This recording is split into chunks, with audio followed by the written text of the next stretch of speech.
Hello, আসসালামু আলাইকুম। হ্যাঁ ফারুক, কে বলছেন? আমি পাপন। কোন পাপন? পাপন? আরে তোমাদের পাপন দা, নাজমুল হোসেন পাপন। ও, তোমার আগে বিসিবি ছিলাম, আমি সভাপতি। বিসিবি ছিলেন? বিসিবি সভাপতি ছিলাম। ও আচ্ছা আচ্ছা আচ্ছা, হ্যাঁ স্যার, আসসালামু আলাইকুম স্যার, কেমন আছেন? হ্যাঁ ওয়ালাইকুম, কেমন আছো তুমি? কেমন আছো এটা বলো। এই তো স্যার একটু আসি, মানুষ তো বেশ সমালোচনা করতেছে, আপনি তো জানেনই কি অবস্থা।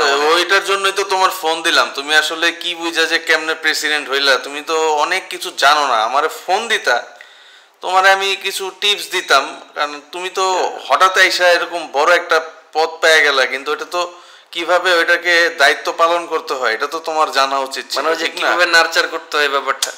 তুমি নার্চার কেন বলতেছো? দায়িত্ব বলো, এটা দায়িত্ব, ঠিক আছে? সেই দায়িত্ব তো এখন আমি যে নিউজটা দেখলাম, দেখো তুমিও বিসিবি প্রেসিডেন্ট, আমি সাবেক বিসিবি প্রেসিডেন্ট। এখন তুমি যদি কিছু করো তাহলে কিন্তু সাবেকদের উপরও একটা প্রভাব পড়ে, চাপ পড়ে যে ওই যে তো এরকম করছে, তাহলে আগের গুলি আরো বেশি করছে না, কিন্তু না। তুমি কথাটা বুঝছো তো? বুঝছি তো যেটা আমি বলতে যেতেছি, এই যে তুমি যে এতগুলা টাকা এই অন্য ব্যাংকে রাখলা, কি জন্য রাখছো একটু বলো তো আমাকে। এটা রাখছি আর কি, মানে এখন আসলে সত্যি কথা আপনার কাছ থেকে আমার সাথে তুমি আমাকে সত্য বললে আমি তোমার কি করতে পারবো? আমি তো বালটাও ছিড়তে পারবো না তোমার, পারো না না, তো সেটাই আমাকে বলো, সত্য কথা কি হয়েছে বলো। রিয়েলিটি যেটা হচ্ছে, মানে এত টাকা ওখানে দেখছি আসলে, যেটা বেসিক্যালি হয়, শুনেন তো, মানুষ তো আমি, তাই না, রক্ত মাংস করা মানুষ। তা আমি চিন্তা করলাম যে কিছু টাকা ব্যাংকে রাখি, যদি কোনো কারণে হিসাব টিসাবের দিক সেদিক হয়ে যায়, টাকাটা আস্তে করে মাইনাস করে, মানে এটা আমি নিজেই খেয়ে ফেলাতাম আর কি। এটা প্ল্যানে ছিল আমার, কিন্তু এটা ধরা খেয়ে যাবো এটা বুঝি নাই। এই কারণে আমি সবারে বলে বেড়েছি যে এই টাকাটা আমি ওখানে রাখছি। এই কাজটা কেন করছো তুমি? কি করব? তুমি এইভাবে কেন করবা? তুমি আমাকে বলতে পারতো, আমার অ্যাকাউন্টে রাখতে পারতো টাকাটা। আমার আপনার অ্যাকাউন্টে রাখলে ব্যাপারে আমার কথাটা শোনো। তুমি বিদেশি কোনো অ্যাকাউন্টে ফালাইবা, দেশি অ্যাকাউন্টে কেন ফালাইতে গেছো? দেশি অ্যাকাউন্টে ফালাইতে গেলে তো ওই টাকা ওরা নিয়ে নিতে পারবো, কিন্তু বিদেশে ফালিলে কি হবে? ওই টাকা আর আনতে পারবে না। হ্যাঁ, আমি যেটা করছি, আমি সব বিদেশে ট্রান্সফার করছি। এই যে এখন আমি ভোগ করতেছি, রাজার হালে আছি, ঠিক আছে? তুমি কি করলা? এই সামান্য 5-10 লাখ সুদ খাওয়ার জন্য তুমি এতগুলি টাকা অন্য ব্যাংকে ট্রান্সফার করছো, তাও পুরো বাংলাদেশকে জানায়। কি ঘাস খাও? 3 বেলা ঘাস খাও নাকি? না কি? শোনেন পাবন ভাই, আমি কিন্তু অসৎ না, আমি কিন্তু সৎ। এটা কেমন সৎ? কোন ধরনের সৎ? কোন ক্যাটাগরিতে পড়ে তোমার এই সৎ? শোনেন, আমি তো তাও একটা অ্যামাউন্ট, একটা মানে নির্দিষ্ট অ্যামাউন্ট খাইছি, এটা তো কেউ জানবো, ঠিক আছে? খা, বড় খা, কি ছোট খাটো খাস?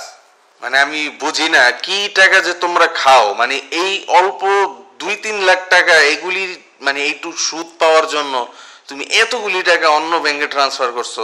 ওই টাকা আবার বিসিবির টাকা, ঠিক আছে? তুমি এই বিসিবির ডিরেক্ট টাকা তো তুমি সরাইতে পারবে না। আর তুমি যেই টাকা সরাইতেছো, মানে লাভ নিতেছো, ওই টাকা তো আমার মানি ব্যাগের চিপায় পড়ে থাকে।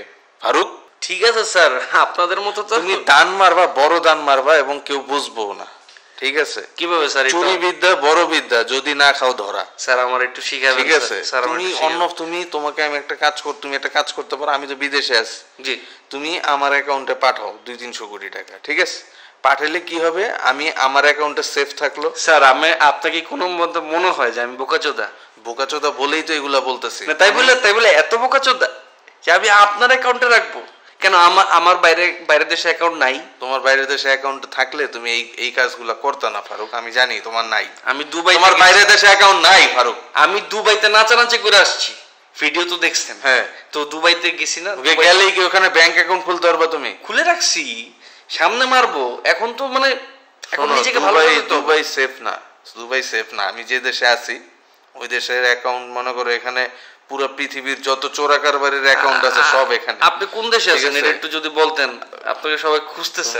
তো আমারে খুঁজলেও লাভ নেই, আমি তো দেশে বাইরে, ঠিক আছে? আমি আছি উগান্ডায় আছি। যাই হোক, উগান্ডা কি? যাই হোক, ওখানে আছি, এখানেই সেফ আসলে। এখানে এই যে নিগ্রোদের সাথে আছি, এখানে সবার মানে এখানে হয় কি, মানে টেড ইন্টারপোলের কোনো সমস্যা হয় না, রেড নোটিশ হয় না, তাই? হ্যাঁ, তো এই জায়গাটা এই হিসাবে সেফ। কিন্তু আমি রাজার হালে আছি ওখানটা, মানি যে আমি খারাপ অবস্থায় না, এখানে আমি রাজার হালে আছি। আমি এত টাকা আমি কি করবো বুঝতেছি না। যাই হোক, তো এখানকার যে ব্যাংক অ্যাকাউন্ট, এখানেও এটা কখনো কারো কাছে প্রকাশ হয় না, কারো কাছে হয় না, ঠিক আছে? ইভেন তুমি যদি 100 কোটি টাকা আমাকে পাঠাও, তাহলে আমি তোমাকে কি করব, মান্থলি তোমাকে 5 লাখ টাকা করে তোমাকে আমি পাঠাবো, ঠিক আছে? আর ওই 100 কোটি তো তোমার থাকবেই। আচ্ছা ঠিক আছে, আচ্ছা ঠিক আছে পাপন ভাই, পাঠানো না পাঠানো টাকা পয়সার মামলা একটু পরে রাখি। আপনার সাথে একটা গুরুত্বপূর্ণ আলাপ আছে। হ্যাঁ বলো বলো। আলাপটা হচ্ছে, আপনি আমাকে ফোন দিয়েছেন ভালো হয়েছে, আমি আপনার ফোন দিতাম না এটার জন্য। আচ্ছা ওই যে আপনার যে বসুন্ধরার ওই জায়গায় যে নৌকা দিয়ে একটা স্টেডিয়ামের প্ল্যানিং চলতেছে, এটা তো প্ল্যানিং এর নামে শুধু প্ল্যানিংই থেকে গেল, এটা তো আর মানে উন্মোচন হইলো না। ওই টাকাটা কই আছে? আমার তো টাকাটা তো আমি নিয়ে আসছি, তো ওইটা তো আমার কাছে। কত টাকা মারছে? এই যে এটাই তো সমস্যা, তুমি বুঝতেই পারো না। নকশা রাখলে নৌকার মতো করে, এই যে আর দেখলামই না। এই আপাকে খুশি করার জন্য কি কি করা যায় আমরা সেগুলাই করছি, মানে কি খালি প্ল্যান দেখাইছে এবং ওটা হয়ে গেছে। এবং আপা শুধু দেখছে নৌকার একটা ডিজাইন হচ্ছে, এটা কবে হবে সেটা তার মাথার খালি নৌকা না, খালি নৌকা একটা ডিজাইন হচ্ছে, যাক হচ্ছে। এই যে এটা দেখায় মনে করো ডেইলি 1.5 থেকে 2 কোটি ডেইলি আমরা এইভাবে সরাইছি। কি কর, একটা রড লাগবে, একটা রড বসাইতে হবে 1 কোটি টাকা। হ্যাঁ হ্যাঁ, একটা চেয়ার বসাইতে হবে 72 লাখ টাকা। মানে এরকম আর কি, এইভাবে নিছি, ঠিক আছে? চেয়ার বসাইতে 72 লাখ টাকা? তুমি এই যে এটাই তো, তুমি যে এই যে 100 কোটি 200 কোটি টাকা অন্য ব্যাংকে রেখে সুদ খাওয়ার জন্য 2-3 লাখ টাকা যে রাখো, আর এটা তো আমি আমার টিপস দেই, আমি বারে গিয়া, ঠিক আছে?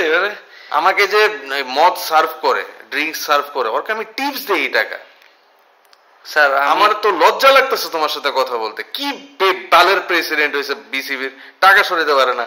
স্যার বিপিএল এর নামে কিছুটা সরাইছিলাম, কিন্তু আসলে আপনি যে অ্যামাউন্ট কইছেন মানে তো চিল্লার, এগুলি টাকা দিয়ে হবে না। তুমি এমন একটা সরকারের আন্ডারে আছো, কিচ্ছু করতে পারবে না, এটা তোমার ব্যাড লাগ আসলে, ঠিক আছে? তো তোমার আমি দেখি, তুমি এক কাজ করো, তুমি বিসিবির একটা উন্নতি দেখাও যে আমরা এরকম প্ল্যান করছি, এরকম একটা কাজ ধরে ফালা রাখবা, কিন্তু সরাইতে থাকবা, মানে টাকা আমার অ্যাকাউন্টে সরাইতে থাকবা, তাহলে হবো না না আপনার অ্যাকাউন্টে না, আমি আরেকটা অ্যাকাউন্টে একই কথাই। ধন্যবাদ মানে ভাই, তোমাকে আমার টিপস গুলো দিয়ে লাভ কি হইলো? পাবনদা অনেক ধন্যবাদ। মানে শুনুন, লাভ হয় নাই, এটাতে যেটা হয়েছে আমি একটা বুদ্ধি পাইছি মাথায় যে কিভাবে সরানো যায়, ওটার জন্য অনেক ধন্যবাদ। ঠিক আছে, যাই হোক। কিন্তু পাপন ভাই আপনার একটু খুঁজতে ছিল মানুষ, মানে আপনি আমারে খুঁজতে ছিল, আমারে পাইবো কিনা ওটা পরের কথা, কিন্তু তুমি কি তোমার পটটা রাখতে চাইতেছো এটা বলো। অবশ্যই থাকবে, কিন্তু এই যে আমি যদি আমার তো তোমার ফোন রেকর্ড সব রেকর্ড হয়েছে কথাগুলা, তো এখন এটা যদি আমি ফাঁস করি, তোমার পটটা মনে হয় না থাকবে। না ভালো থেকো ফারুক। না না না না, পরে কথা হবে। আরে পাপন ভাই, আল্লাহ হাফেজ। পাঠামো।